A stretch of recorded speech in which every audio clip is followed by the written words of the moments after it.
नाशिक शहर आणि परिसरात संततधार पाऊस सुरू आहे आणि गेल्या 4 ते 5 दिवसांपासून सुरू असलेल्या पावसामुळे जिल्ह्यातील पाणीसाठा 43% आल्यानं नागरिकांनी समाधान व्यक्त केलंय। पावसामुळे गंगापूर, दाणा, नांदूर, मध्यमेश्वर धरणातून पाण्याचा विसर्ग सुरू आहे। उजनी धरणात सोडण्यात येणारा दौंडमधील धरणातील विसर्ग मोठ्या प्रमाणात घटलाय आणि त्यामुळे पंढरपुरातील संभाव्य पुराचं संकट तुर्तास टळलंय। पंढरपूर येथील पाणी पातळी 15 क्युसेक पर्यंत वाढली असून नीरा नरसिंहपूर येथील पाणी पातळी 30,000 क्युसेक पर्यंत आहे। मुंबईला पाणीपुरवठा करणाऱ्या 7 तलावांमध्ये आज 3,88,523 दशलक्ष लिटर म्हणजे 27% इतका पाणीसाठा पोहोचलाय। गेल्या काही दिवसात आटलेला पाणीसाठा 8%वरून आता 26.84% पोहोचलाय आणि त्यामुळे मुंबईवरील पाणी कपातीचं संकट टळलेलं आहे। लोणावळ्यात पाऊस थांबताच धुक्याची चादर पसरली आहे, त्यामुळे वातावरणात गारवा पसरलेला आहे। याचीच पर्यटकांसह चालकांना भुरळ पडते। महामार्गावरचं सौंदर्य डोळ्यांचं पारणं फेडण्यासारखंच आहे। दक्षिण रायगडमध्ये 2 दिवसांपासून पावसानं उसंत घेतली आहे, तर कधी पाऊस कधी ऊन पडतंय। त्यामुळे आल्हाददायक वातावरण तयार झाल्यानं अनेक धबधबे पर्यटकांना भुरळ घालतायत। त्यामुळे रायगडमधील धबधब्यांवर पर्यटकांनी गर्दी केली आहे। पावसाळ्यामध्ये राज्यातील पर्यटकांचं आकर्षण असलेल्या सडा वाघापूरचा उलटा धबधबा वाहू लागल्यानं पर्यटकांची गर्दी होऊ लागली आहे। मात्र निर्बंधामुळे पोलिसांनी हुलडबाजांवर कारवाई केली आहे। मल्हारपेठ पोलिसांची 21 तर उमरज पोलिसांची 38 वाहनांवर कारवाई करण्यात आली आहे। रायगड जिल्ह्यामध्ये शेतीची कामं खोळंबलेली आहेत। मे महिन्यातील पावसानंतर शेतकऱ्यांनी कामं सुरू केली आहेत। दरम्यान शेतात गवत उगवलं असल्यानं पेरणी करण्यास अडचण निर्माण होते। अमळनेर तालुक्यातील शेतकऱ्यांना अद्यापही दमदार पावसाची प्रतीक्षा कायम आहे। पावसाअभावी केळी पीक करपू लागलंय, तर पावसाअभावी 40% क्षेत्रावर दुबार पेरणीचं संकट शेतकऱ्यांवर ओढावलंय।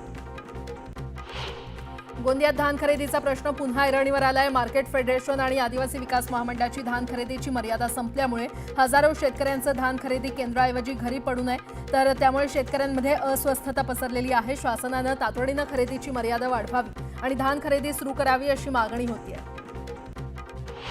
राज्यातील काही भागात मुसळधार पावसानं हजेरी लावली आहे, त्यामुळे पेरण्यांना आता वेग आलाय। आतापर्यंत राज्यात 33 लाख हेक्टरवर पेरण्या झाल्या असून सर्वाधिक पेरण्या लातूर विभागात झालेल्या आहेत, तर गेल्या वर्षीपेक्षा यंदा जवळपास 123% पेरण्या अधिक झाल्याचं अहवालावरून समोर आलेलं आहे।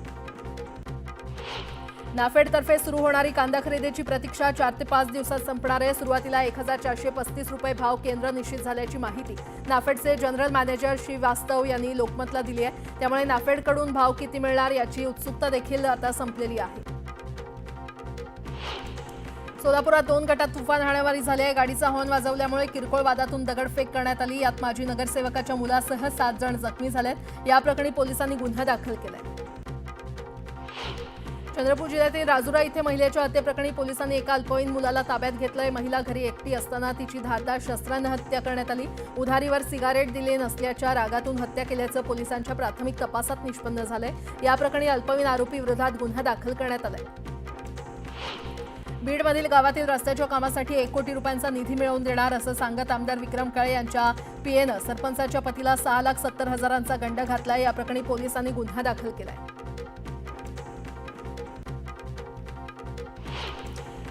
आता एक मोठी बातमी, शिक्षण मंत्र्यांच्या दौऱ्याआधी मुलांनाच कामाला जुंपले असल्याचं पाहायला मिळतंय। बुलढाण्याच्या देऊळगाव राजा तालुक्यातला हा धक्कादायक प्रकार समोर आलाय। विद्यार्थ्यांकडून मंत्र्यांचं स्वागत करण्यात येणार आहे, मात्र स्वागताआधीच विद्यार्थ्यांना कशा प्रकारे कामाला जुंपल्याचं या व्हिडिओमध्ये समोर येतंय। बुलढाण्याच्या देऊळगाव राजा तालुक्यातला हा धक्कादायक प्रकार समोर आलाय। मुलांकडूनच शाळेनं चक्क काम करवून घेतलंय, साफसफाई करवून घेतलेली आहे।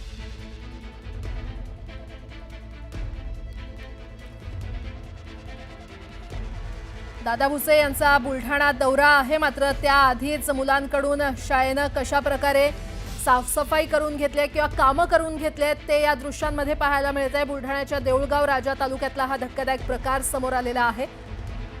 विद्यार्थ्यांकडूनच मंत्र्यांचं स्वागत करण्यात येणार आहे, मात्र स्वागताआधी विद्यार्थ्यांनाच कशा प्रकारे शाळेनं कामाला जुंपलंय ते या दृश्यांमध्ये पाहायला मिळतंय। शिक्षण मंत्री दादा भुसे हे बुलढाणा दौरा करणार आहेत, मात्र या दौऱ्याआधीच या शालेय विद्यार्थ्यांना शाळेनं कामाला जुंपलं असल्याचा हा धक्कादायक प्रकार बुलढाण्यात घडलाय।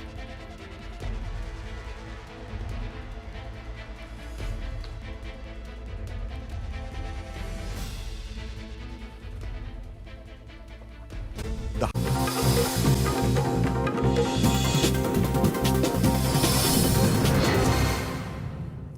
बातमीपत्रामध्ये आता पाहणार आहोत 25 मिनिटात 50 बातम्या अतिशय वेगवान स्वरूपात सुरुवात करूया। इराणवर अमेरिकेच्या हल्ल्यानंतर मोठी माहिती समोर आली आहे। इराणच्या आण्विक तळांवर हल्ला करण्याआधी इस्रायलचे पंतप्रधान बेंजामिन नेतन्याहू यांनी उशिरा रात्रीपर्यंत ट्रम्प यांच्याशी फोनवर चर्चा केली होती। ऑपरेशन मिडनाईट हॅमरच्या दरम्यान अमेरिकेच्या 125हून जास्त लढाऊ विमानांनी हल्ल्याच्या काळात मोठी कामगिरी केली आहे। अमेरिकेने दावा केलाय की ऑपरेशन मिडनाईट हा इतिहासातला सर्वात मोठा B2 ऑपरेशनल स्ट्राईक आहे। अमेरिकेचे युद्ध इराणशी नसून इराणच्या अणु कार्यक्रमाशी आहे असा दावा अमेरिकेचे उपराष्ट्रपती JD व्हान्स यांनी केलाय। इराणचे परराष्ट्र मंत्री अब्बास अरगची हे रशियाच्या दौऱ्यावर आहेत। ते राष्ट्रपती व्लादिमीर पुतिन यांची भेट घेणार आहेत। इराणच्या विनंतीनंतर सुरक्षा परिषदेची आपत्कालीन बैठक बोलावण्यात आली आहे। पाकिस्तान, चीन आणि रूसनं याला समर्थन दिलंय। इराणनं देशाच्या हवाई हद्दीतील उड्डाणांवरील बंदी वाढवलेली आहे। आता मध्य पूर्वेतील प्रत्येक अमेरिकन नागरिक आणि सैनिक आमचं लक्ष्य आहे असा थेट इशारा त्यांनी अमेरिकेला दिलाय। अमेरिकेचे परराष्ट्र मंत्री रुबियो यांनी मोठा दावा केलाय। अमेरिकेला इराणला अणुऊर्जा प्रकल्प चालवण्याची परवानगी देईल, मात्र त्यांचे इंधन समृद्ध करू देणार नाही असा थेट इशारा देण्यात आलाय। अमेरिकेच्या हल्ल्यानंतर फोर्डो अणुऊर्जा केंद्राचं प्रवेशद्वार उद्ध्वस्त झालेलं आहे। डोंगराच्या आत बांधलेले बोगदे देखील उद्ध्वस्त झाले। इस्रायलचे लष्कर प्रमुख जमीर यांनी मोठी घोषणा केली आहे। इराणवरील हल्ले थांबणार नाहीत, अजूनही अनेक लक्ष्य शिल्लक आहेत, अनेक उद्दिष्ट साध्य करायची आहेत असा थेट इशारा त्यांनी दिलाय। अमेरिकेच्या इराणवरील हल्ल्यानंतर सौदी अरेबियामध्ये हाय अलर्ट जारी करण्यात आलाय। सुरक्षा यंत्रणा प्रत्येक हालचालींवर बारकाईनं लक्ष ठेवून आहेत। प्रदेशात तणाव वाढत असतानाही सरकारकडून अद्याप कोणतंही अधिकृत विधान करण्यात आलेलं नाही। आंतरराष्ट्रीय अणुऊर्जा संस्थेच्या देखरेखीखाली इराणवरील अमेरिकेच्या हल्ल्यांचा आणि अणु सुविधांवर झालेल्या बॉम्बस्फोटाचा चीननं तीव्र निषेध केलेला आहे।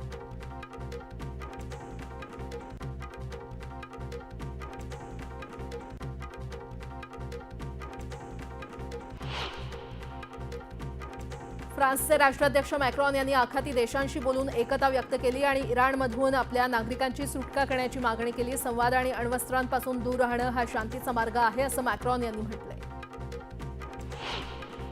इराणवरील हल्ला हा केवळ लष्करी कारवाई नाही, तर संपूर्ण प्रादेशिक स्थिरतेला आव्हान देणारं पाऊल आहे असा इशारा हिजबुल्लाहनं अमेरिकेला दिलाय।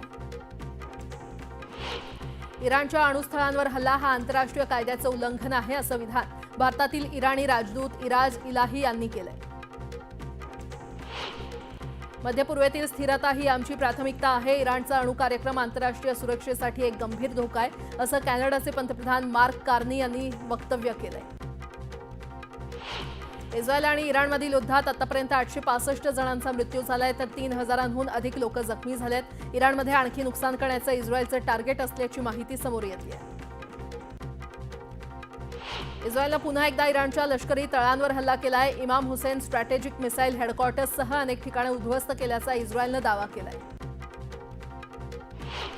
जर सध्याचं इराण शासन इराणला महान बनवण्यात अयशस्वी ठरत असेल तर सत्ताबदल का होणार नाही असा सवाल ट्रम्प यांनी केलेला आहे। इराणच्या परमाणु ठिकाणांवर हल्ला केल्यानंतर ट्रम्प यांनी हे ट्विट करत सवाल केलाय।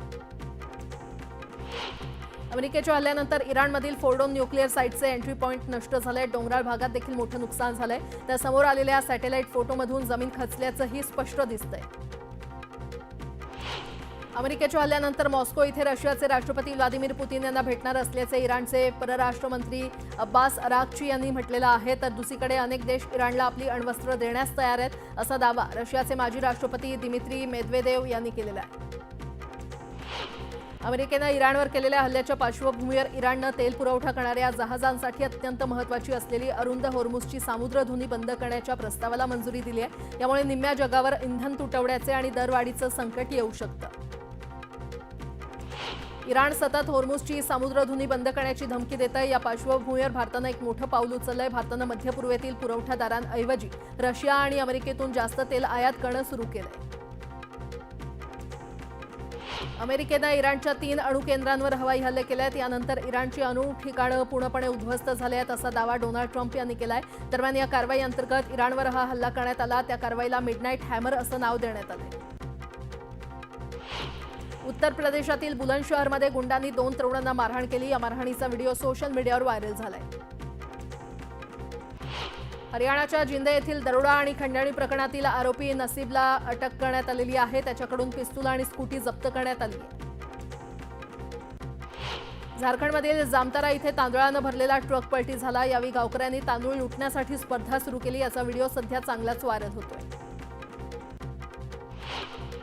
मध्य प्रदेशातील शोपूरमध्ये पावसामुळे नद्या आणि नाले दुथडी भरून वाहू लागलेत. रस्ते पाण्याखाली गेल्यानं अनेक भागांचा संपर्क तुटलाय. जम्मू काश्मीरमधील रामबनमध्ये मुसळधार पावसानं हजेरी लावली. रामबनच्या अनेक भागात पाणी साचल्यानं पूरसदृश्य परिस्थिती निर्माण झाली आहे.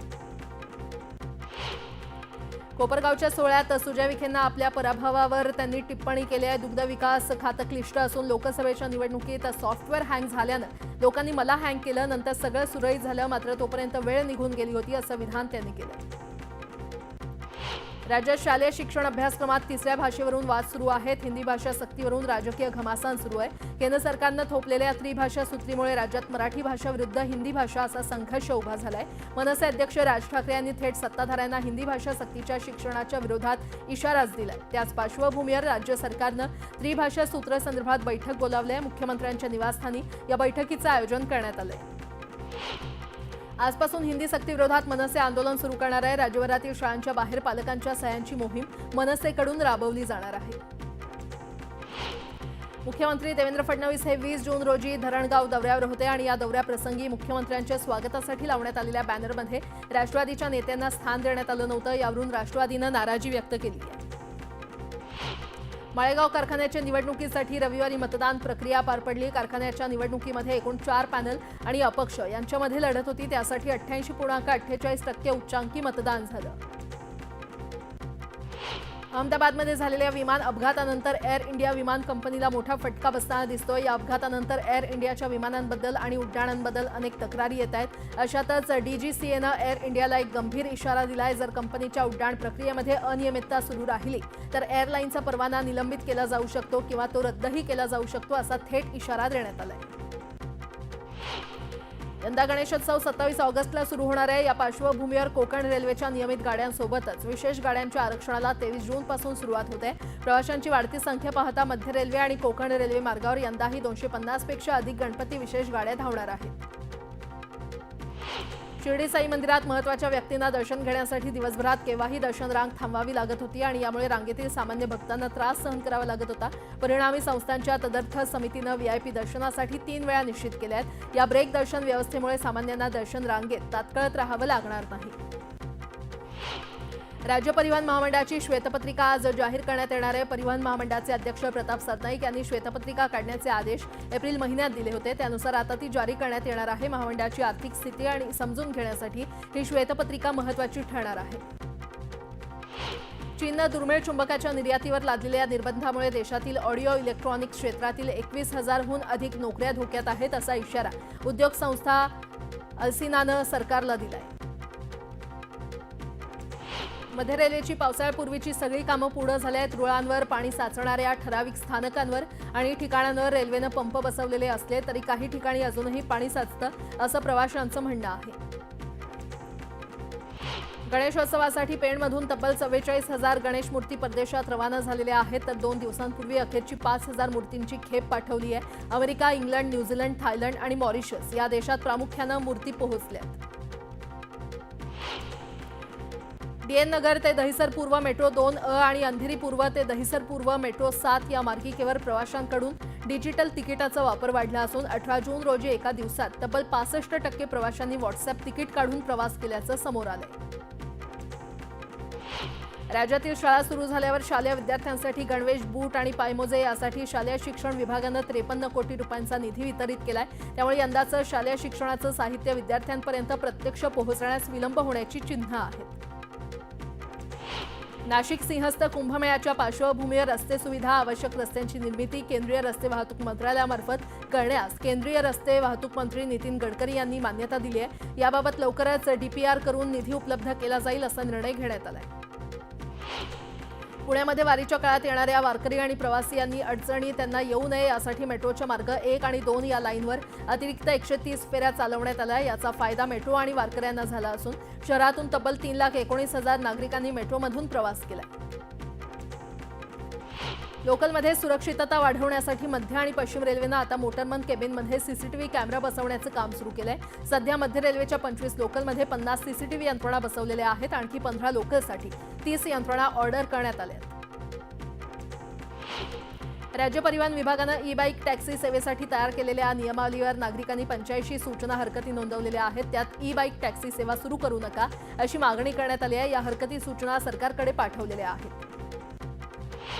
धारावीचा पुनर्विकास झाल्यानंतर या भागाची शहराच्या अन्य भागाशी थेट जोडणी देण्यासाठी उपाययोजना करण्यास राज्य सरकारनं सुरुवात केली आहे. त्यानुसार धारावीमध्ये मल्टी मॉडेल ट्रान्सपोर्ट हब विकसित करण्यासाठी MMRDAची नियुक्ती करण्यात आली आहे. म्युच्युअल फंडांचे नियम अधिकाधिक गुंतवणूकदार केंद्रित आणि उद्योग स्नेही बनवण्याचा निर्णय बाजार नियामक सेबीनं घेतलाय. त्यासाठी या नियमांचा आढावा सेबीकडून घेतला जातोय. सेबीचे कार्यकारी संचालक मनोज कुमार यांनी ही घोषणा केली आहे. एप्रिल ते जून 2025 या तिमाहीमध्ये शुद्ध प्रत्यक्ष कराचं संकलन आदल्या वर्षातील समान कालावधीच्या तुलनेत 1.39% घसरून 4.59 लाख कोटी रुपये इतकं राहिलंय. कर संकलन मंदावल्यामुळे ही घसरण झाल्याचं सरकारनं जारी केलेल्या आकडेवारीमधून समोर आलंय. विदर्भातील शाळा आजपासून सुरू झाल्या. शाळेच्या पहिल्या दिवशी प्रवेशोत्सव साजरा करण्यात आला. यावेळी ढोल ताशे वाजवून विद्यार्थ्यांचं स्वागत करण्यात आलं.